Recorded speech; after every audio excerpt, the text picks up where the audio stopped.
آج کے دور میں سوشل میڈیا ہماری زندگی کا ایک لازمی حصہ بن چکا ہے۔ ہم دن کا بیشتر وقت ان پلیٹ فارمز پر گزارتے ہیں، لیکن کیا ہم نے کبھی سوچا کہ یہ ہمیں کتنا فائدہ پہنچا رہا ہے اور کتنا نقصان؟ سوشل میڈیا نے دنیا کے ایک چھوٹے آلے میں سمیٹ دیا ہے۔ اب علم حاصل کرنا، خبریں دیکھنا اور دوسروں سے جڑنا پہلے سے کہیں زیادہ آسان ہو گیا ہے۔ یہ ایک ایسا پلیٹ فارم ہے جہاں ہم نئی مہارتیں سیکھ سکتے ہیں، چاہے وہ کوئی زبان ہو، کوئی ہنر یا مذہبی تعلیمات۔ قرآن و حدیث کی روشنی میں اصلاحی پیغامات عام کیے جا سکتے ہیں، بشرطے کہ ہم تحقیق کے بعد مواد شیئر کریں۔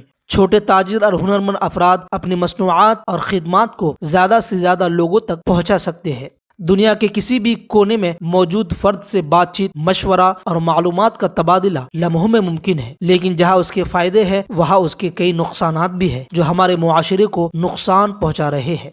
بے مقصد اسکرولنگ اور غیر ضروری ویڈیوز دیکھنے میں گھنٹوں ضائع ہو جاتے ہیں، خاص طور پر طلباء کی پڑھائی متاثر ہوتی ہے۔ تحقیق کے بغیر خبر پھیلانا بھی بہت عام ہو چکا ہے، جس کی وجہ سے فتنے اور بد امنی جنم لیتے ہیں۔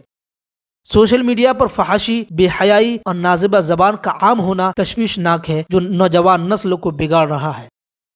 کئی لوگ جعلی اکاؤنٹس بنا کر دوسروں کو دھوکہ دیتے ہیں، نفرت انگیز مواد پھیلاتے ہیں اور فساد برپا کرتے ہیں۔